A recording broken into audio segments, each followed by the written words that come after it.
And welcome to this edition of After Hours AM. I was your host, Joel Sturgis. I was. I am not tonight the host. I'm actually going to turn it over to your real host, Brittany.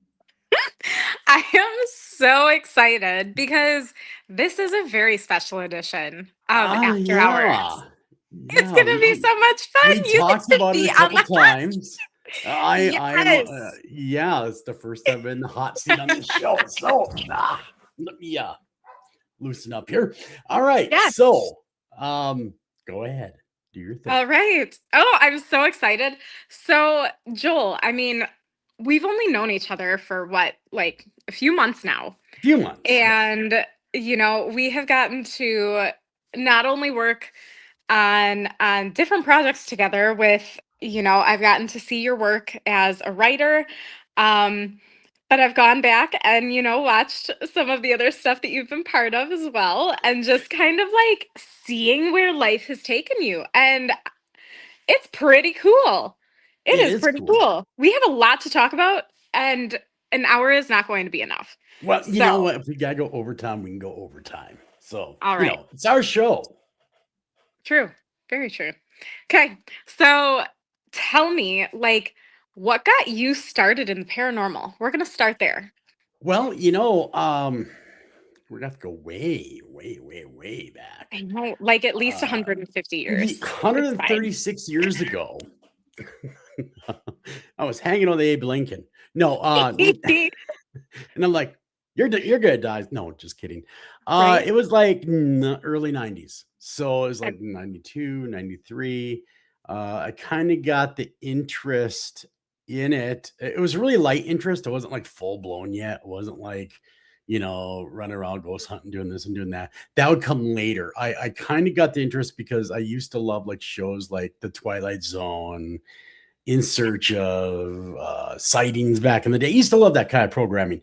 Yeah. And I grew up hearing about ghost stories, from a lot of different people. It was just always something that was kind of around me. And so I got an interest in it really from books. I go to the library. I was that weird kid that would grab the Hans Holzer book or the Brad Steiger book or the Warren's book. I'd read all about these things they're doing. And I thought, man, that is super, super duper cool. And so then later on, I just decided to take the plunge and do it. There was a fateful situation that happened. I think I've told it on the air before when I talked to a dead guy for a few minutes, and that really lit a fire under me, because that just doesn't happen every day. No. And I guess even within that story, um, what like do you think it would have gone down different if you had already been informed that he had died?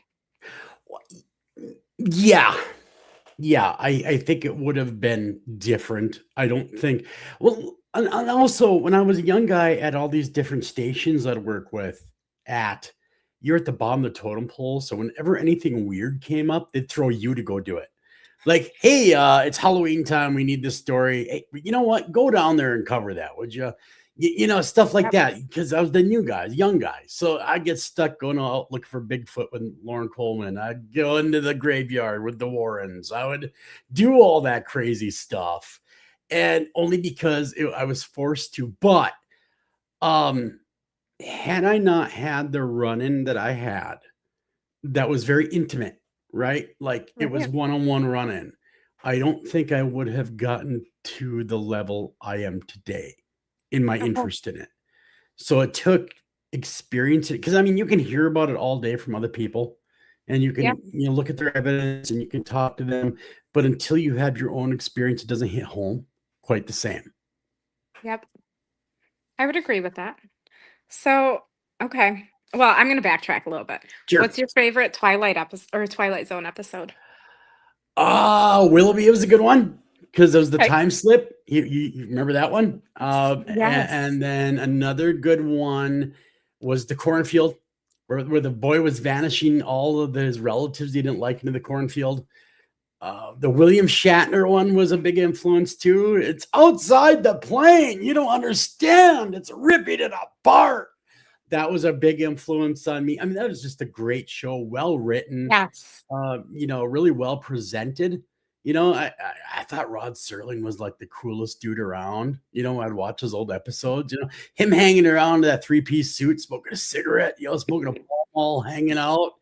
Just Yes. And cool. And his voice. It was yes, his voice that did it because it it was just had like it had a vibe to it that you were like, right. it's kind of Right. like the guy from Unsolved Mysteries. Like Yes, you have to Robert have that Stack. Yes. like Very, having very that oh same way. yeah. And then as I progressed, I got to know another radio host named Art Bell. And I don't know if you know of his work. Mm-mm. If you ever get a chance, it's on YouTube. You can find him everywhere. He used to host a show called Coast to Coast AM, and I Okay. was the board op for that at my local station. And so I would sit in and I was getting paid to listen to scary stories, basically, because I was running the Okay, board. that's fun. So, I mean, that was a pretty good gig. I got to listen to Coast, got to know him real well. Got to know a lot of people that worked in other genres like that, and stuff like that. So, yeah, it's really radio and my own experience. Okay. So what's after I mean, you and I have talked, people come up to you, they tell you their stories, they tell you the things that have happened to them and you know, kind of what spurred their interest in the paranormal. What is I don't want to say craziest, but what's like what story sits in the front of your brain and lives rent free that you have heard over the years from someone? There's been so many great, well, I shouldn't say great ones, but compelling ones. Yeah. For them, it's not great because most of them will Yep. start off with, I know I'm not crazy, but I want to talk to somebody about this. It's Sure. like they need to get it off of themselves. Like they need to tell somebody what they experienced. That doesn't get judged, because they're afraid to tell their Right. families, their coworkers, anyone else. So, a lot of times, I'll be the guy that they know they could turn to go talk to about these stories. A couple of them really stick out for me. I ended up just hearing like Bigfoot in a bathrobe. That was a good one. So this is gonna take us a really weird place. So Great. I Weirder used than to Bigfoot in a bathrobe. it gets really weird. I used to host a call in. Well, it's called After Hours AM, and that's partially how it got its name. Was this original show we're going to talk about? Okay. This is probably late '90s. I'm hosting the show in the Dallas market, and we used to have live call-ins, right? And we didn't have a screener, so we couldn't afford a screener. So anyone that called in, you didn't know what you're getting. So if the phone rang, I'd hit the button. Whoever it was, it was. You just hope they didn't curse, because we didn't have the 5-second delay. So if it happened, it was going live. So this lady calls up and she goes, let me try this my best. Is this the After Hours AM program? And I'm like, yes, ma'am, it is. Oh, I got a story for you. I'm like, really? Well, do tell. Well, I've been living out in these woods and these hills forever and ever and ever. And I have a complaint. All right, I'm thinking it's show related. I'm like, lay it on me. Just last night, he was in my house. I'm like, well, you're going to have to tell us who was in your house. So I'm like, ma'am, who's in your house? Oh, that damn Bigfoot again. Again. And I'm like, again. She says, yes, he was in my bathrobe. Whoa. So Bigfoot was in your bathroom. That's not even the worst part yet. And I'm like, well, what's the worst part? He was drinking milk out of the carton. And I was, whoa, stop. Oh, whoa, hold on. Not only is he in your bathrobe, but he's drinking milk out of your carton. And I yelled at him. I said, Bigfoot, we don't drink milk out of the carton in this house. We use glasses. I said, well, then what happened? He threw the milk at me and tore out of the house. I never got my bathrobe back.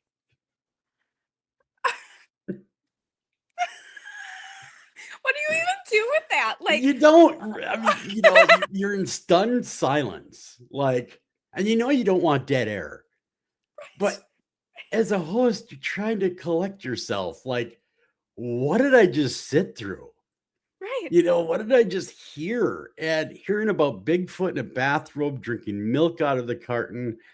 It's the fact he's drinking the milk out of the carton, not the fact that it's a Bigfoot in her bathrobe. Right. It's the fact that he's drinking the milk out of the carton is what made her angry.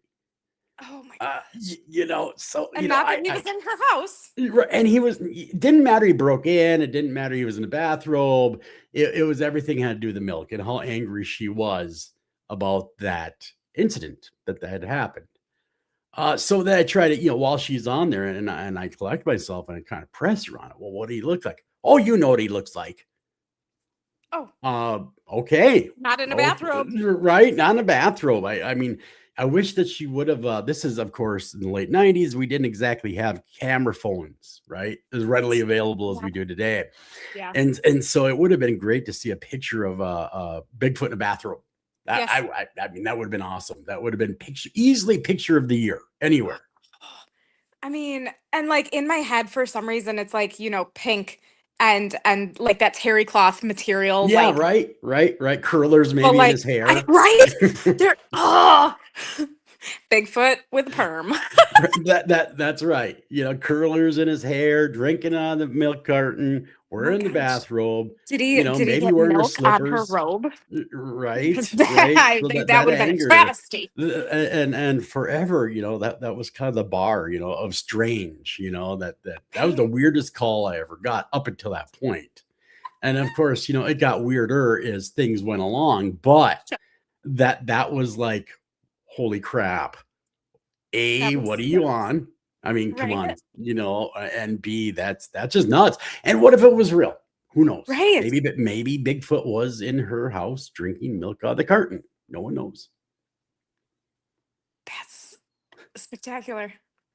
That's spectacular. I love it. Okay. And then I mean, so I know you have more stories. Oh And yeah, like no, I got stories for days. s- Uh, you know, okay, so Bigfoot, yes. What about the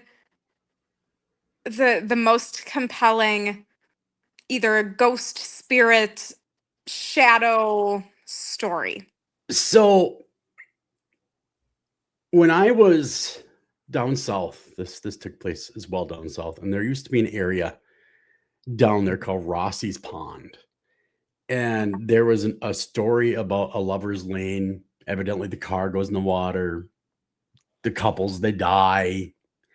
Well, the story goes that if you go there on a certain night, at that time where they allegedly died, and if you're there when that happened, I want to say it was like it was like I have to look it up. I think it was like May something or other for the date, and it was like 3 in the morning or 4 in the morning. If you're there when they allegedly died, you could witness their apparitions coming out of the water. What Okay. was the folklore? So me being me, I'm gonna test this. So Yeah. I go to this pond. I'm all by myself. I'm thinking, I'm gonna go there. Everybody keeps telling me, I've heard it from multiple people. This is what they saw when they went to this Ross's Pond. So okay, I'm gonna go. Okay. We're gonna check this bad boy out. And so I went thinking there's not gonna be anything. Yeah, I mean, it's just gonna be another Right, urban right, right. legend. So I go to Rossi's Pond and I'm sitting there and I'm looking at my watch going, all right, we're getting there. Exact time. Here we go. Okay. It was almost like on cue, two orbs started coming out of the water. It was the weirdest thing I ever saw in my life. Like full blown, make your own light orbs are rising from this pond, Okay. right? Okay. And I'm watching this in real time. And I'm sitting in my own vehicle and I'm watching these orbs rise up from the water. And they do that, but they start flying around with intelligence, not like it's lightning bugs or anything else, but they're moving left, right, up, down. I mean, there's intelligence in the pattern. So these orbs come closer to shore and closer to shore, and I'm watching this, and I'm thinking, there's gotta be an explanation for this. Sure. There's just got to be something for this. I mean, this can't be like this. No way am I watching this. No way in a million years am I watching this. So I'm sitting there and I'm watching and I'm watching, I'm watching. These orbs are doing like a dance in the air and they're doing their whole thing. But then they come onto the shore. And I kid you not, there were track footprints in the sand where these orbs were, like they were wearing shoes. I was Oh, watching this happen in real time, these footprints that were, yeah, coming out of the pond. what? Right? Like, Right? And I am gobsmacked at this point. I'm like, right. what in the holy hell am I looking at? Yeah. So they're bouncing. These orbs are bouncing like people would be walking, right? And they're Okay. making these tracks. And so I'm watching this for probably about 5-10 minutes. I mean, for a long time, I'm watching these orbs and they start walking away, going down the road. This is a dirt road, of course, by a beach, public access. I'm the only one there. Nobody else is around. No one to go, holy crap, did you just see that to anybody? I'm by myself. Yeah. So I jump out of the vehicle and I'm looking at these footprints. I mean, one was like cowboy boots, another one was like loafers, like a lady would wear, like Sure. and they had a heel on them, like old style, for like from the Yeah, yeah, yeah. 50s, right? And so I'm looking, and of course I'm taking pictures of a disposable camera with me, so I'm taking pictures of Okay. these things, and so of course I get the pictures of these things and I'm like, wow, I can't believe I just saw this. Oh my God, this is real. This is freaking real, right? Yeah. This is real. So I rush into town the next morning to get these things developed. And while they're developing them, they botched the whole load of the pictures. I'm like, no, no, don't tell me that's not what just happened. I don't know if I was meant to get that evidence. I don't know. It was almost like the fates were against me to get that evidence. But it was so cool to watch. It was so weird to watch, because Yeah. it was like people they were like walking, like, walking. Yeah. And the balls, the orbs were bouncing because I'm not a big orb guy. I Sure. don't believe that most orbs are paranormal. I think a lot of times they're dust. These ones, however, were real. I watched them come from the water and start moving. I watched it with my own eyes from the water, rose from the water. And so, That's, oh man. you know, Okay. and so I'm telling everybody, I'm like, do you know what I saw? They're like, well, what did you see? I'm over at that Rossi's pond the other night. That is crazy over there. And then a couple of people are like, see, I told you. I told you weird stuff happens there. And other people are like, oh, you believe that old tale? No, so, and I didn't get a chance to go back because I ended up getting another job in a place called Winfield, Kansas, which is a suburb of Wichita. I ended up moving radio stations. And I didn't ever get, if I ever get another chance, we'd go down there because Yeah. I guess it happens like clockwork. Now I think all sorts of people pull up and they watch this happen. So it's Wow. out there. Yeah, yeah. It was but that time I was by myself, 100% by myself, watching this happen. Oh, that's wild. Okay. Oh man. Okay. So, and you said that was down in Texas. Yeah, it's yeah, southern part of Texas, and Okay. Rossi's Pond it's called, and and I don't know, it was a man-made structure. I mean, I guess Yeah. it was because it's a pond, but I don't know if it's still there. Obviously, it's probably still there. So I'd love to go back. I gotta find out. I'm gonna have to get a hold of a few people and see if I can get down there one of these days, to Yes. go Oh my watch that gosh. again. That sounds so cool. Yeah, it's crazy. It is such a crazy moment. So, okay. So jumping from there, how did you get started on ghost adventures? That was really kind of it was one of those right place, right time kind of things. Okay. And they were looking for a guy that knew about haunted locations. And they're like, "Hey, you know about haunted locations?" I'm like, "Yes, yes, I do." And so really, I kind of jumped the chance. It was all right. I wouldn't say it was the greatest experience of my life, but it was interesting. It was interesting. Yeah. I far more like this, what we're doing here, better. If I Okay. could use my correct English language for that. I like that so much better. Um, but really, I enjoy doing this more than TV. I don't mind Yeah. TV, but I enjoy radio. I enjoy the story of radio. I Yeah. enjoy the stories that we hear. I enjoy being able to engage with people. Well, and I know, again, like you and I have talked about that, like, compared to this, where we're talking live, we're like, yes, there's a little bit of editing that goes into it, but like, compared to, what was that, like 2 months ago that you were doing some TV work, and it was the entire week that you were doing it Yeah. for a half an hour segment or an hour Yeah. long Yeah. segment. It's not So, yeah, it was like they filmed for like 18, 20 hours to get that 45 minutes. So, so much, so very little actually makes the screen. And then of course everything that you do, like even simple as a handshake, shaking someone's hand, they go, "Okay, do that again now for the drone shot. Do that again for this shot and that shot." So you have to recreate that shot sometimes multiple times for different yeah. camera angles.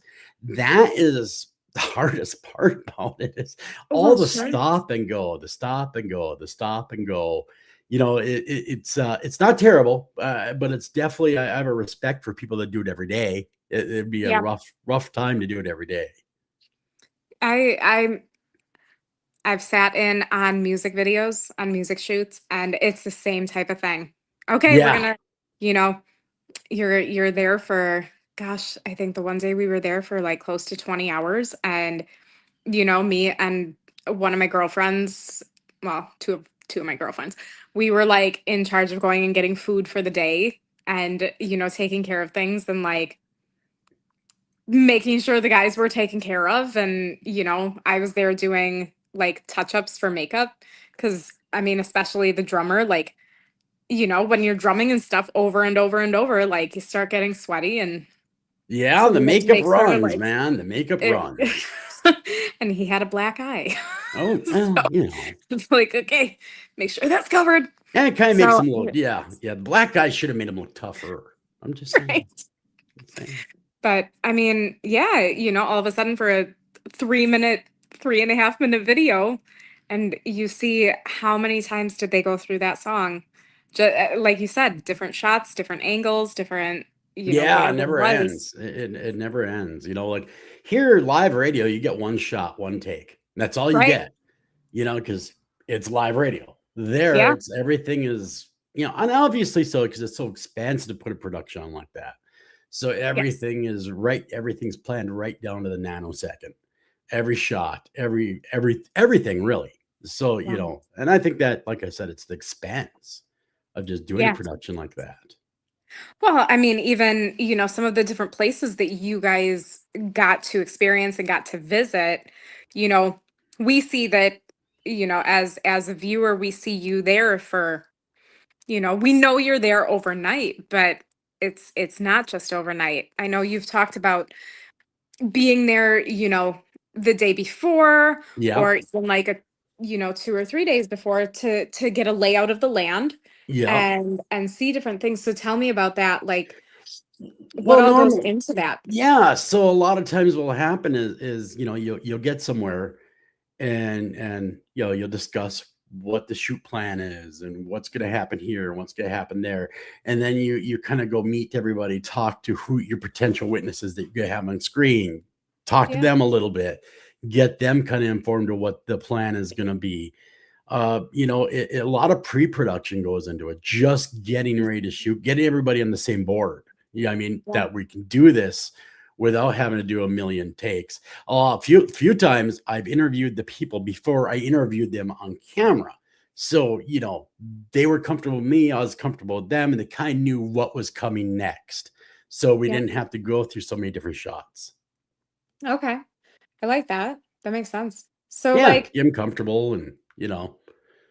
so when you started kind of going off on your own and starting investigating and doing things, what was one of the coolest places you've gotten to experience? Oh man, I've been lucky. I've been to so many cool places. In fact, I wrote a book about a few of the places I went to, and I had to I pare it down know, to and I 50. read it and I love it. Tell me about them. Yeah, yeah. So if I were to put every one of them in there, it would have been well over 100 locations, easy. Yeah. And so I had to bring it down to 50, and it was like trying to choose which ones. Some of the coolest ones. One of the very coolest ones is in the book, and there's a cemetery in Buell, Minnesota, where I am, not too far from where I am, Okay. and it has a local reputation of being haunted. Okay. And of course, me being the guy that tests everything, I'm the kind of guy that if you tell me it's haunted, I'm gonna go check it out, even if it's by Right. myself. Well, there's a sad story associated with Buell. Now there used to be a hospital there in Buell. It's a little town of like 900 people. Okay. They used to have a hospital called the Shaw Hospital, and it had a TB ward there. It was tuberculosis hospital, is what it was. Okay. And they have there a potter's field where all there is crosses with numbers on. Okay. And during my research for my book, and I kind of knew this, but I really want to dig into it. Those people were from that Shaw Hospital in that potter's field, Yeah. and there was more than one body in one grave. So they would stack people, and I read that in their logs that they had to do that to save mass graves. And Yeah. so you go into this potter's field even today, and it's just a different feeling. It's very oppressive, very sad. You see a lot of shadow apparitions. You hear a lot of audible voices. You hear moaning once in a while. You hear people talking. Excuse me while I clear my throat. Hmm. You feel it. You feel their dread and their pain in a lot of ways, and Wow. it almost pushes you back. And so when I got there, one of the times I was there and I was doing an EVP session, and I just simply said, I know there's a lot of you. Is there anything you want anyone to know? And and it lit up. I mean, I had more messages in that EVP. Biggest thing is it didn't want to be forgotten. Yeah. That was one of the biggest things. They just didn't want to be forgotten. And they kind of were, because Right. nobody, outside the city mowing it and maybe taking care of it a little bit, nobody goes in there to honor them or see them. There's no family coming in. Sure. It's like they really had been forgotten. Hmm. Well, and I mean, consumption was I mean, Yeah. that was y- Well, horrible. so I had several names from my EVP recordings, and I Wow. cross-referenced it with the logbook that they had there, and there were a lot of names that are matching up. That these Wow. people were legit and they didn't want to be forgotten. And they Yeah. felt like they'd been forgotten. And they're very active and almost angry. Well, I mean, And I being can't blame shoved them. in a grave with other people, not Right, even right. having your name, honored. Yeah. And Hmm. so what I kind of did was I tried to find as many of the names, and I go in there and purposely say, "Hey, so and so here, is so and so here," Yeah. and I would try to reach out to them, let them know they're not forgotten. That their story is not forgotten at time. That people will remember, and that it's terrible what happened. That they had Right. to suffer the way that they did. Yeah. Well, and I mean, luckily we don't have the same outcome with it now, but yeah. Yeah, Oh, back in the day, it was damn near a death sentence. right. You And know, I mean, it wasn't a pretty death. It was. No, it was an ugly, ugly death. Very ugly death. I mean, I couldn't imagine living at that time. Now we have, of Yeah. course, antibiotics that knock it Right. out. We have, where it's cured, it's been eradicated. Yep. But it's also a cautionary tale that there's diseases out there even today that we can't cure. Correct. I mean, just a few years ago, we had a pandemic, that, Yeah. that nobody could seem to get a handle on for a while. But that pandemic gave you the kick in the pants to It start did. It gave me some writing. time to start writing, because I found myself not being able to do filming. I wasn't doing really much of anything. I was Yeah. still doing radio here and there, and come on and do it. But yeah, it gave me that minute to sit back, and go, I'm gonna try to write a book once. I wonder if anyone will like it.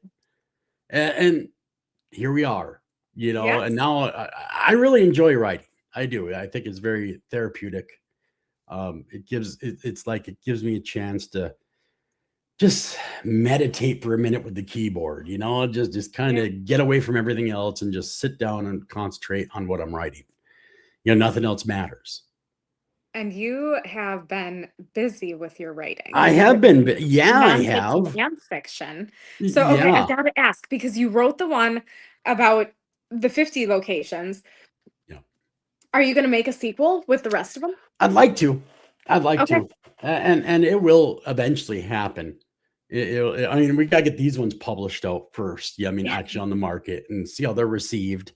If they're received well, absolutely, there'd be a sequel in the future. Because I mean, I've been to just every state.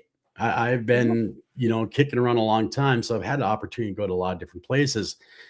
So I would love to do another book, about, and maybe even go to a few new places along the way that I haven't been to. Yes. Wisconsin, I haven't. There's a lot of Wisconsin I haven't been to that I'd like to get to. That's Oh still my on the gosh, list. we're gonna have so much fun. You and Jen, just 2 weeks. Come here. I'll drive you all around. We'll go hang out and explore all of the things. Though, I used to. I know Madison quite a bit because I used to Okay. live in a place called DeForest by Yes. Madison, Wisconsin, when I was working for JJO. So I mean, I knew a little bit, but not to the extent of a local would. Yeah. So Yeah.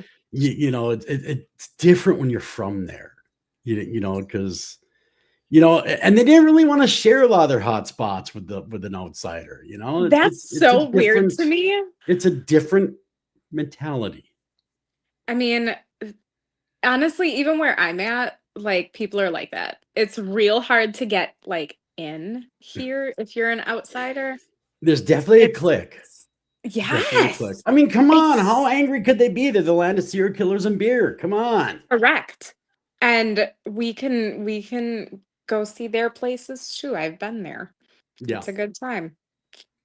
it's always a good time. Anywhere I go is a good time. Come on. Yeah. It's I always mean, fun. that's true. That's true. You, Whereas you know. like where is one place that you're like, I will never go back there? Like whether it's gone or not, like you Villisca Axe couldn't Murder leave. House. I won't. Oh, I won't. okay. I won't go back. Okay. And here's why. And it's not even the. It's not even really the people, I guess. Maybe it is a little Yeah. bit, but they're profiting off these children that are still stuck in limbo in this house. Yeah. And they're making money off of it. I mean, which don't get me wrong. I mean, people tell me, well, every other place is doing the same thing, whether it's Waverly, whether it's this, but there's just something different about that. Yeah. Because these are scared children that are still there, that are kind of alone. That they, I get it. That's their money making endeavor, the owners, and I get it. Don't tamper with our ghosts. Don't do a cleansing and don't do this and don't do that. But it's like, That's real wrong though. where do When we it comes to draw? kids, like Yeah, where do we draw the ethical line? Where do we way draw that before line? then. Right, Way right. before then. So I mean, I get it. I get it for other places. Like I get Waverly Hills. I mean, that's a piece of history, right? Right. That happened to hundreds, maybe thousands of people. I mean, what was at one point there was like 50,000 deaths, they said there, or what have you. So that's a piece of history. That's a cautionary tale. Right. Right. And I mean, look at concentration camps. Like I've been to those over in Germany and there's a vibe, there's a whole lot happening. But again, the history is there too. and Yeah. you're seeing Yeah. that. You're Yeah. seeing I all of I it. I think when you get a place like what you'd mentioned and you get a Waverly, I think there's a way to respectfully honor them, Yeah, and remember what they went through because, the old saying is if we forget history, we're damned to repeat it. right. And so, I mean, I understand that. I really do. Especially the concentration camps, which is just terrible, terrible, terrible. And God, I hopefully never have anything like that ever again on this planet. Like, Yeah. we learned. Hopefully, as a species, we learned. I mean, but But it's insane how many, like, when I was teaching, the amount of students that I had that were like, that never happened. Yeah, And I was yeah. like, And there's always those deniers. And it's like, how do you argue with historical evidence? Come on. right. It's there. It's right Mhm. there for you to learn from. It's right Like, there for you to read about. if There's I I mean, were, there's oh, people that are probably still alive oh that were yeah. there. I mean, You if I were a know, billionaire, I would fly them all. I'd be like, go, yeah. go see, go see what history did. Go see what happened. Right, Go right. learn. You're right. You get the wrong leader at the wrong time doing the wrong things. And that's just, what we unfortunately got, right? Those poor Right. people were Yeah. persecuted, you know. So I mean that right there I would imagine. I don't know if anyone's ever. I would hope not. In some ways, investigated the death camps. God, I hope they haven't. I don't think so. I don't think that over there it's they treat it as more like sacred ground. It should be. It Um should be sacred ground. yeah. It should be. And I don't know that that'd be the kind of place that I mean that you could I again I don't think you ethically want do. to. No. You, you, And I you don't know. I mean, I know that we've had a lot of hurt. I know we've had a lot of pain. I know we've had a lot of grief and stuff here in the States. But to open yourself up to something like that, I think would be dangerous in a lot of Yeah. situations. Like Yeah. you would have to be so far above like mentally, physically, emotionally stable before stepping Yeah. in because even as like when my dad and I went and I mean I was on the ground like crying at one point because I could feel everything. Yeah. And Because that I was just went. on a Well, I normal day. remember I've never been to the camps that you talk about, but I have been to the Oklahoma City bombing site, and, and that Mm, was terrible to go to. I mean, not it was terrible what happened. It was right. terrible even had to happen. But what got me at that particular site, and that's another sacred site, was all the Hmm. desks they had lined up. If you've ever been there, they have a display of all the desks representing every child. Because remember, there was childcare there. That was, I did in not that know that. building. And so they have a desk that represents each child that died during that bombing. And it's just Mm, heart-wrenching. The loss of life, the mass well, loss of life. and The- I you know for know, both of us being parents, like kids kids hit differently. yeah, well, It's absolutely. Absolutely. They're just innocent. right. They're completely innocent and should not to be subjected to such terrible, despicable things. No. I mean but that's another whole discussion. Yes. Yes, it is. When I've my 6-year-old wants light up shoes and I have to be like, "Ooh, do we want those in a classroom? Yeah. You can't hide light up shoes." Yeah, and that's even bad that you even have to think that way. I You, know. that It's that even has to insane. come into your mind. Mm-mm. That this could Mhm. happen. I mean, that Right? like you said, it's a whole nother show, a whole nother topic, and But it's yeah. terrible that we as parents and we as anyone Mhm. that cares about children or anyone else have to think that way. It Yeah. never used to be that way. I mean, it was, it's gotten worse over the years. Yes. And I think that, okay, so then let's throw this out there because there have been tons of horror movies, tons of, different movies that bring up a lot of these topics. Do you think that because of media, that it has, I don't want to say softened the blow because that's not what I mean, but like, has it, dampened, um, Is the word people's. you're looking for desensitized, Yes, maybe? thank you. That is absolutely what I'm going for. I, Has I it think desensitized I people? think in some ways it has. I think in Okay. some ways. In others, no, but I think in some ways, but I think it all comes down a lot of it. This is where I have to turn the mirror to us as parenting. Yeah. A lot of it is guidance that we give young people. Hmm. The morals we instill in them, the right from wrongs, everything that we were taught. Yes. Kids still need to know that. I mean, a lot of kids, the TV is their babysitter, Yeah. so they have a steady diet of nothing but that day in and day out. Well, what are you programming? Right. And so it's incumbent upon us as the adults and as the caregivers to redirect that into positives rather than negatives. Hmm. And that starts really at home. It starts at home. I agree.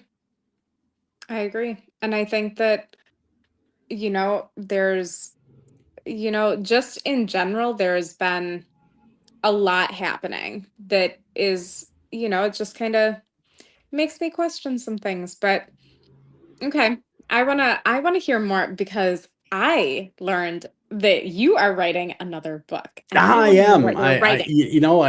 I'm writing it right now, and it's nowhere near finished. Great. Nowhere near. I mean, it's still in the infancy, but it's a Terror in the Timbers: True Accounts of Bigfoot, and it's Okay. about the scary side of Bigfoot. The last Okay. book I did to Bigfoot, it was an informational guide how to go out there and look for Bigfoot, And and it's and fantastic. I had You a laid lot of that out so beautifully, sir. Like, thank you. I feel like I I liked reading could it. go and what? Yeah. I was like, "Ah, I could go out and I could go, do this Well, because I could follow the rules." yeah, that was the whole Like, thing that when I was was writing it. great. When I I love was it. writing the first book, the American Cryptid Hunter, I wanted to make it so anybody that had an interest could do it. I mean, Yeah. even if they just want to try it once, or even if they just had a passing interest, but I want to give them all the tools that they need to go out there and Yes. do it. And not only that, but safely with all the ins and all the outs. I Yes. share everything in that book, man. I tell you, everything that I know, I put on the pages. I mean, you And had longitude and latitude. Oh my gosh, latitude and longitude, like down to when do you go? When? And what do you bring? And yeah. I mean, honestly, your safety precautions, I was like, the ADHD girl in me is loving this. Well, you got to be safe. Number one, be Yes. safe. Get out there, have fun. I mean, gets you out there in the woods, but the woods can be a dangerous place, and Yeah. it's not always Bigfoot. It's getting lost. It's not being prepared. I mean, there's a lot of Yeah. things that happen when you're out in the field that I tried to in the book try to at least touch on. Hey, this Yep. might happen. You might want to be aware of that. You might want to be aware of this. So I mean, I get it. It's almost like your driver's ed teacher going, well, you're gonna have to do it. Well, in a lot of ways, same thing. Yeah, I mean, I'm just trying to get you ready because I'd feel terrible if you took my guidebook out and you're using it and I didn't mention something that was very important for your safety. Yep. At least it's mentioned, and I feel better. It's in there. I mean, it might Yes. be like too much, but at least it's in there. I personally, I'd rather read something 6 or 7 times because You know, I think that when adrenaline gets going, you get really excited about something. We turn, into kids a little bit, right? And all of a sudden, those things that we need to remember, you know, eh, Yeah, yeah, we have to be yeah. reminded a couple But I times. had a So, blast writing it. I yes, mean, because I've gone after all these cryptids. It was crazy because I I started love thinking, that. wow, I've been after the chupacabra. Yeah, I've been after this. I've done that. I've gone to Point Pleasant. I've looked for the Mothman. So it's like, yeah, I should really write a book. Why haven't I Yeah. written a book yet? I don't know. And Let's now write a book. And now you're jumping on the opposite side and talk, well, not the opposite side, but in tandem now about Bigfoot and dangerous encounters. Yeah, yeah, the Okay. dark side of Bigfoot, we kind of kicked the book off. I do oldie but goodie. It's the Ape Canyon, 1924 Ape Canyon experience that the miners had when they were under siege in their cabin. And it's really well documented. It's been everywhere. Everyone's done the Ape Canyon thing, but that's where I want to Okay. jump off because it Yeah. it is it sets the tone for the book. Bigfoot is, by and large, most encounters are benign and they are Mhm. done within seconds, but there's those few and far between that aren't, that get dangerous, that Yeah. kind of make you think twice about what might be out in those woods. You I know, mean, I remember when Gwendolyn was talking, right? Was it Gwendolyn? I think yeah, so. yep, And she was explaining like, her story, and I was like, that's like a little too it's close for scary comfort. stuff, Like, right? I mean, you that's know? scary. Yes. That's scary stuff, and it does happen. It does happen, just like there's scary parts about paranormal investigating, ghosts. Right. Well, and I think, people have to remember that it's they're not the same whether or not they're civilized.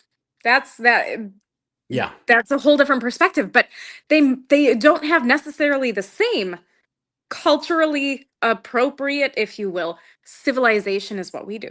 They treat things very different, and they have their own rules. And when yeah. you're in the woods, you now have to learn their rules. When you leave the city and you're in the woods, you're in their you're by their rules at that point. Yep.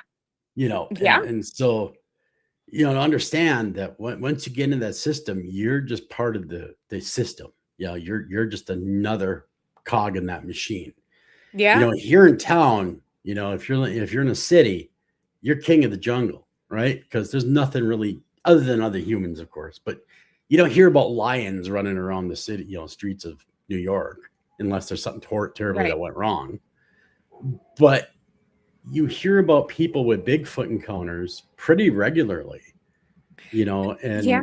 and some of them are not as warm and fuzzy as Harry and the Hendersons. Right. Or, being in a bathrobe with Yes, or a being in the partner. bathrobe drinking milk out of a carton.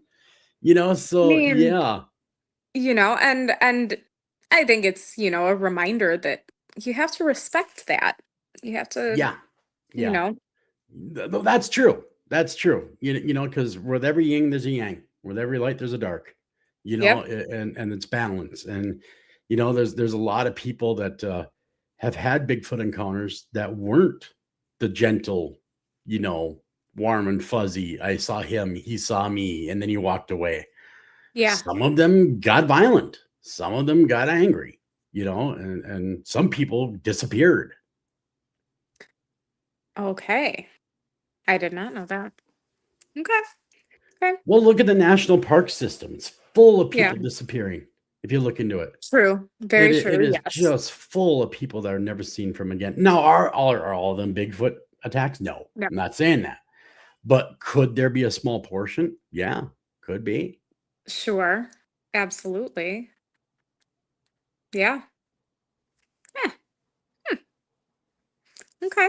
So I mean, what's next for you on your next endeavors, as you're writing this book, because like yes, you have written on the paranormal side for and cryptid side, but you've also written a couple fiction books that are like Well, beautiful. when I wrote those, one of them is Only Monsters Know, which I was really hard to write, which was almost physically and definitely mentally taxing. It it it was heavy. It was Yeah, really to heavy. put But myself it's in the oh shoes of a serial killer and to put myself in the shoes of the victims. yes. it was tough. It was tough to write that one. In fact, I'm kind of shying away from nonfiction or from fiction at the moment because of that process. I'll Okay. jump back Yeah. into it at some point, but it's almost like you need a minute, a little bit of time. Yeah. I wrote another one called Static Evidence. Oh, that That one's great. that was a little not as heavy, but it dealt with Yes. heavy subject matters. It Yeah. dealt with paranormal aspects, and that was, I don't want to say easier, but it was a different kind of writing. Yes. You, I you would know, agree. I mean, yeah, after I read Monsters, I had to jump into like a beach read and yeah. kind of like cleanse my palate. Monsters, It's like, yeah, whew, yeah, Joel. yeah. I went dark. I went full This dark It on was that very one. good though. It Yeah, was yeah, yeah. I did a lot of research. Did a lot of research before I wrote that book about it's how very clear psychopaths treated. are, how serial killers are, how people Mm, that aren't quite a serial killer, but how they act before they become a full blown serial killer. What manipulations do they use when they're yeah. young, even? And so it took a lot of talking to friends of mine that are in the trades of doing this. Yeah. Like a friend of mine's a forensic psychologist, and just to hear about how terrible they are, and how dumb they are too. I mean, you think that serial killers are these smart people like Hannibal Lecter, at least you want them to be, or like H.H. Holmes, building the castle, the murder castle. No, by and large, they're pretty dumb people. They get caught for Okay. dumb things. Like Yeah. a broken tail light, like Ted Bundy gets nailed for a broken tail light, for crying out loud. Yeah. That's what brings him down. So I mean, but I wanted to do half and half of that book. I had to make it so our villain paid at the end, right? Yes. I can't have him be the super genius that gets. He's more of a person. If you read the book when it does come out, and hopefully one day it does, When you read the book, 'cause it's wonderful. when you get a chance to read it, it's more about what happens if someone is born with the right last name. That's a terrible person, Yeah. and they have all those advantages, and how far they can go without getting caught, and Mhm. who has to pay that price, because somebody in the book pays that price. Many people pay that price in the book, It's not just one. but there's one person that's doing time for those crimes that Yeah. didn't do the crimes. So yeah, yeah, it's an interesting read. A far departure from my paranormal stuff. Yeah. But that's really cool that you have the range to be able to do both. Yeah, yeah, yeah. And you've had some you have some really cool people that you're able to talk with as well when you're going down these different writing paths. Yeah. So, I mean, you've t- tell about that. Tell about who you get to talk with and who you get to like, Well, I get to you talk know, to everybody, but like my good friend Clarissa Cole, right? She's a yeah, forensic psychologist, right? She was actually Charles Manson's forensic psychologist, along with Scott Peterson and all those guys, right? And we did radio together for a few years. We used to do After Hours AM, the Criminal Code. And so that was really my jumping off into that world, because I was just a happy go lucky radio host until they're like, hey, you want to do some true crime? Well, what's true crime? What's that all about? And so next thing you know, I'm hearing about Ed Gein. I'm hearing about these people. I'm yeah, immersing myself into these stories. And all the while, bless her heart, she's talking to me like she's ordering a sandwich. It doesn't even phase her, like not even me. I'm going, oh my God, he did what? And she's like, yeah, yeah, it's like a Tuesday. Yeah, yeah. I mean, it doesn't even phase her. But what that taught me was, to get in that line of work, you have to be. It's a calling. Something like that is a calling. I don't yeah, believe that it's anything else. It's like going to the clergy. You either got it, or you don't. yeah. And that is a true statement. And yeah, since we did the radio show, she has gone on to bigger and better things. She's, I do believe, now working with the government's behavioral units. Wow. And so, yeah, so I mean, kudos to her, but she's still accessible, which is totally Yeah. cool. And then I actually, I don't know if I ever told you this, but I knew the BTK killer. No, you did. Yes. Joel, we have like 4 minutes left. Why would you say something like So we'll go over if we have to. So I was working in Wichita, Kansas, Okay. and I used to live in a place called Winfield, Kansas. Now, Dennis Rader lived in Wichita, Kansas, and Okay. he was a dog catcher of all things. He was part of animal patrol or whatever it was, enforcement, whatever. And Dennis Rader was also a deacon of a church. I mean, he was high up in a church. But there was a bar that everybody kind of went. It's a bar and grill, kind of like a Okay. Sure. place everyone kind of hung out. And that was in Wichita downtown. It wasn't far from the radio station. And once in a while, I'd see him down there, this Dennis. And this is many years ago. And I would interact with him. But have you ever looked at somebody and said, that's a predator? That Yes. is a predator.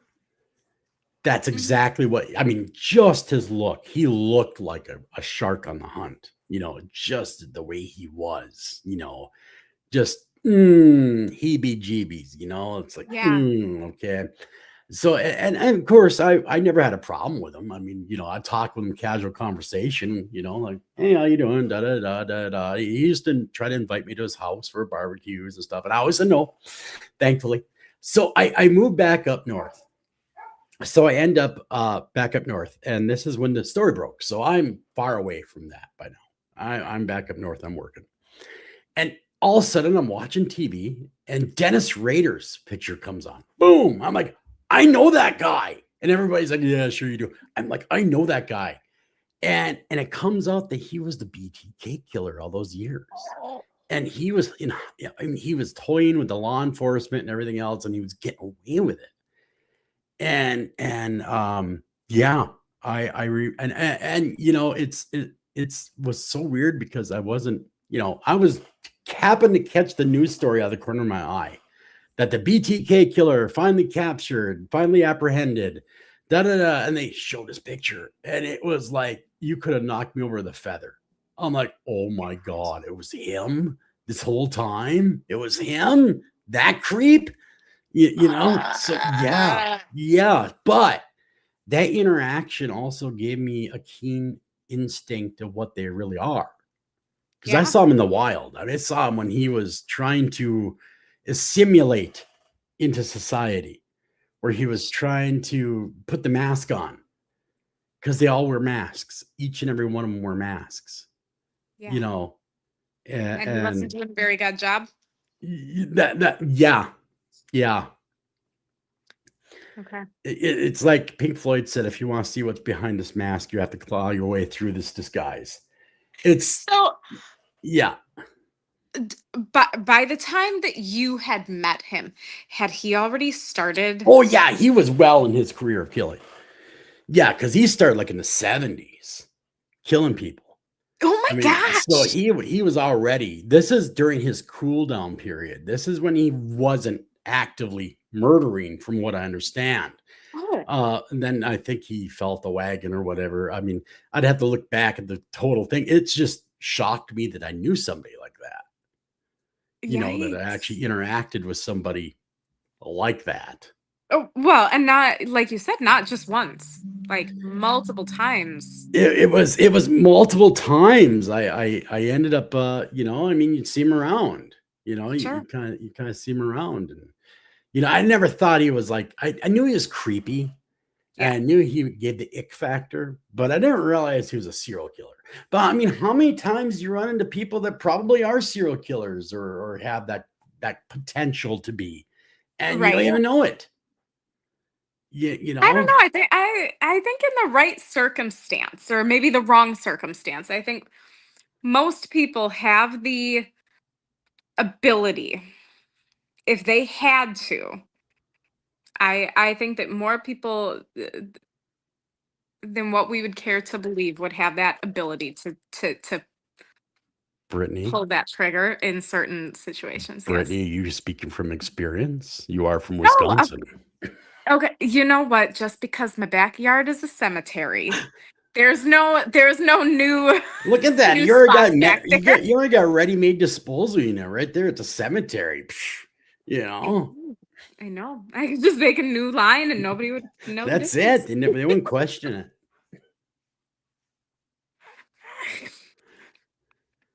My No, life has been strange. Let me tell you, I have had quite the ride. but I love that because you have so much, that you've had the experience to do, and you've gotten to share that. And now that you have jumped back in with this podcast, I mean, that's also brought some people. I mean, you've now introduced me to some really cool people, but also gave them an opportunity to jump back Yeah, in you, and you share know, their I stories. took a extended 5-year break from doing this Yeah. because I got another job. I was bound by contract. I was behind the scenes, and I really missed it. I really missed being on air doing this. And when I first came back, I was worried about being rusty. It was like, no, right back at it. It was like, like riding a Yeah. bike, so it wasn't a problem. And I missed it every time. And being on the production side is fun. It has its own perks, but there's Sure. something about being behind that microphone that, it's just, again, I don't mean to use this word. I don't use it lightly, but it kind of is a calling. You either Well, got it or yeah. you don't. Or you have the interest or you don't. I'm just some Yes. schlub that's got some weird stories to tell. But people love it. They They are accept that. interesting stories, let me tell you. Yeah, Yeah. yeah, and I've definitely had some experiences. I love that. All right. So, what one last question, and then we'll be done with this segment. Where do you see your writing going from here? I would like to. I like to do the nonfiction. I do enjoy that, and Mhm. this next nonfiction, I think I'll be done with Bigfoot for a little bit. I think 2 books. I think I'll be good, unless something definitely strikes me. I would like to write a nonfiction about the hikers at the Russian Pass. Okay. That'd be kind of a cool one to dive into and write, but I mean, it's already been written about like 10 billion times. But Okay. I think I probably have one more ghost book in me for sure. Love One it. more of those. But then I'd like to explore more nonfiction, or more fiction rather. Okay. There's still some stories to be told that I think I can get out there. Maybe not go as dark as Only Monsters That's okay. Know, because that going that dark is really hard. I had a hard time sleeping. Like Um, until it was done or I know. Well, after? I think that's twofold. I Okay. think because the characters were all screaming, "Get out there and get my story out!" Right? It's Yeah. weird. When you're in the midst of writing a fiction book, it's almost like these characters become alive. Yes. And it's like they're talking to you in your head, like this is what needs to. But then at the same time, when you get it out there and you write it, and you see this deplorable things that a character is doing, right? Right. It weighs on you. Because two things. Number one, that came from me. I wrote that. So how messed up is Yep. my brain that I'm thinking of that, right? So it makes you wonder, like, whoa, that came from me. So I must have thought that somewhere along the way.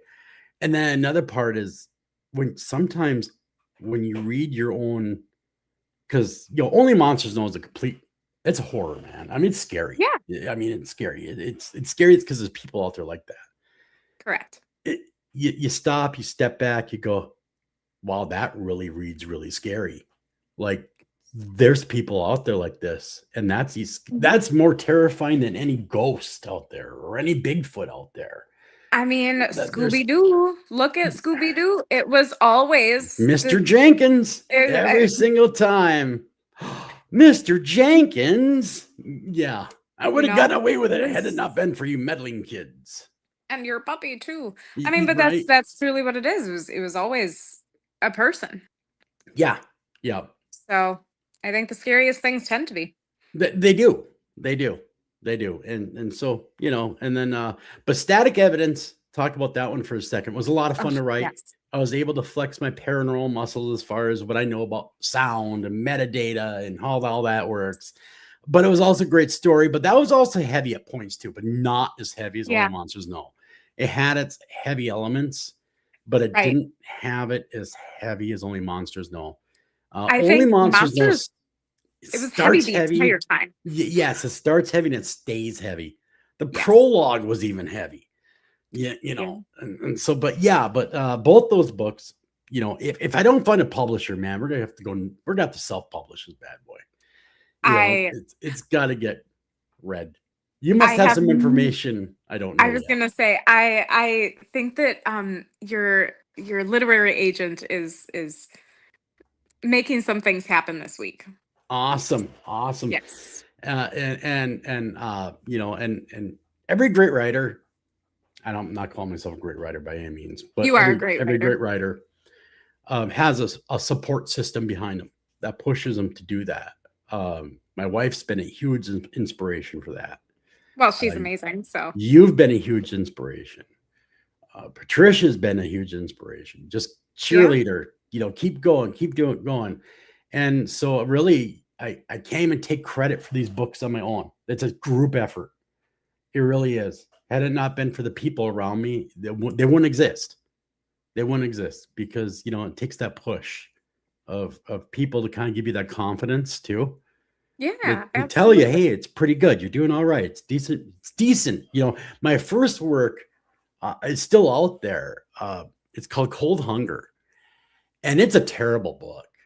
It is a terrible, terrible book. Some people seem to have liked it, but others were like, wow, this really sucks. And so, it kind of shows you where you've come as a writer. And that's why I keep it as bad as it is. Because you look back and you go, wow, I've really developed as a writer, right? I've learned these things as I go. Because every book teaches you something new as you go along, because you get to work those muscles, those literary muscles. And the more you do it, the better you become. It's like anything else. So, yeah. I love that. It's funny because I found like some of my writing from, early college, like throughout once I actually switched and became an English major, then all of a sudden I was like, wow, very different. And then, even compared to how I'm writing now, I'm like, those, that I'd love to read your stuff. Come on. You will one day. I've bared my soul to you. It's only time I get to read your stuff. I'll send you one of my poems. I love that. That'd be awesome. Yes. I think for me, I'm gonna work on an anthology because a lot of what I've written, it's short. Yeah. And you told me that you were like, why don't you look at doing an anthology instead? That would be perfect. Because that way I can get it out there and it's not so cumbersome to. I mean, you're sitting here turning out 2,000 words per day. As per, Stephen King. Yeah, and it works. It's a good system. And it works. Well, today I started writing at 8 a.m. I didn't get done to 5. Oh my gosh. So I did like 30,000 words or whatever it was. I was just whipping through this thing. I was just typing away like a madman. When we talked, you were on chapter 6. So yeah. It's just, it's not, I don't want to say it's, I don't want to oversimplify the process, but it's easy, but it's not easy to write, right? So I mean, it's easy in the sense that when you know what you want to write and you have a direction. See, I always do an outline first, Yes, before I start I writing. do too. And it kind that way it kind of gives me a roadmap where what points of the story I want to make sure get hit. I want to know this, I want to know that. So I'll do an outline for myself first. I'll think Hmm. it'll take me sometimes a week to do an outline. Okay. Where I'm thinking about it, and this is what I think should go in the book. This is how it should read. This is what I want to make sure gets hit on there. Um, Only Monsters Knows started as an outline, but then I threw out the outline and just let the book write itself. I I Okay. I just stopped and let the characters speak through my fingers. So did you write that one, I mean, pretty like linearly, or Yeah. was it Yeah, it okay? was linear. Okay. And I know a lot of writers, they'll do the ending and then they'll jump here, they'll jump. No, I did Yeah. beginning, and that's how I write. Is I start with the beginning and I go Okay. all the way through the end. Like I'm hearing the story Wow. for the first time myself. Oh, that's so cool. So it is, I start at the very beginning and I work my way right to the end. Because sometimes the end, I'll get to the end, and that's the hardest part is the end. How do I end this thing? Some of my endings have sucked. And I've been I like, oh my God, I got to get a better ending for this. It's got to be a stronger ending, something that gives the characters justice. Yes. Y- I you mean, know? with Monsters, you had like three endings or four Uh, endings, and it was like, okay, where are you going with this? Like, which one, Yeah, yeah, yeah. Now I have one. It's there. You have the ending. Now Yes. you have, and that took me a while because I didn't know how. At one point I thought maybe I should make the monster win. At one point, and I I because I would probably have driven to your house and like scolded you. because in reality, somebody with that kind of power might. Correct. You Which is, know, I mean, that's kind of the crux, right? you know what I mean? Because in real life, monsters don't always get caught. Or they get caught and they They don't still pay, continued. right? Because they're in a position of life to where they're untouchable. Right. I mean, we see that every day with our two-tier justice system, one for the poor, one for the rich. We see that every day. Yeah. Which is unfortunate, but we do see it. Yep. And yeah, yeah, I but mean, you could always make it, pull like an R.L. Stein and do some like, pick your own you get three adventure book. endings. Yeah, yeah, no. That one needed a definitive ending. That one Yeah. needed it had to have a definitive ending. Oh my God. Yeah. Had I let Do three different versions. well, yeah, it all depends on whether I have that in me anymore or not for that story. I'm kind of over the story. I'm like, okay, Yep. it's written. I need to move on with my life. Let's go to something Yeah. safer. Let's talk about Bigfoot now. Yes. And then I have another one that I just wrote not too long ago called, yeah, I mean, it's, Haunted Minds, which takes you right through the paranormal and how we look at it and see it, and It was so how it cool. affects us as people. And Yeah. yeah, yeah, yeah. So I have a lot of fun writing, and I don't think I'm gonna quit anytime soon. Good. Because I enjoy reading them. Yeah, you're the poor gal that I send them to, and you're stuck reading them for the first time, and I love it. I love getting the raw copy and I can be like, ooh, ooh, ooh, ooh, you put that there and here. Like, yeah, it could go either place, but it fits really well here. And just yeah, like, yeah. And that's whatever. where the value of a really experienced editor, good editor, comes in. So fun. Because a good It's, editor can make it or break it. Yeah, I mean, it really can. And so, you yeah. know, that's the beauty of having a good editor in your corner that knows you. So, that's my advice to other writers too, is get to know your editors, talk to them. Oh my Talk gosh. to them enough to Yes. get to know each other's personalities and figure out who each other are. And because it makes that editing process so much better and so much. If It's you're on the more same page, it's fun. like a dance, right? So, and so if you're submitting to your editor and you don't know your editor, like let's just say you don't know your editor, you don't know him from Adam, and they don't know how you write or how you feel about this or how you feel about that, Hmm. you could definitely tell when things are edited by somebody else, where somebody else's voice has kind of interrupted the flow. And Yes. when you have a good relationship with your editor, that's seamless because they have a great indication of where you want to go. They have a great instinct of where you Yeah. would go. And that's why I believe that getting to know your editor is so important. So Well, I important. mean, it's a matter of, you know, you and I, we talk a lot, Yeah. but it's there's actually another woman that I just read her sample, and I said, "Oh, I can totally see why you," because she's like, this other editor told me I needed to make my paragraphs longer and stuff, and I said, "Okay, but your character is chaos personified. It's a female. She doesn't even have a name through the entirety of the story. Oh, Why would she be talking in paragraph form? She's going to be talking broken and sporadic, and there's going to be that element within there." And she's like, exactly. I said, yeah. Yeah. that And I could think work if I were to crazy. write something like that, because obviously this would be speaking from a side of maybe somebody that has a mental issue or maybe has a Yes. mental illness or, their brain works differently than Yeah. everybody else's, but they deserve to have a voice too. Right. Yes. So, I get kind of meta with my writing, right? To some extent, not like monsters. No, I didn't run out and become a serial killer, but I kind of get meta with it as far as put yourself in their Yes. shoes while you're writing. And Absolutely.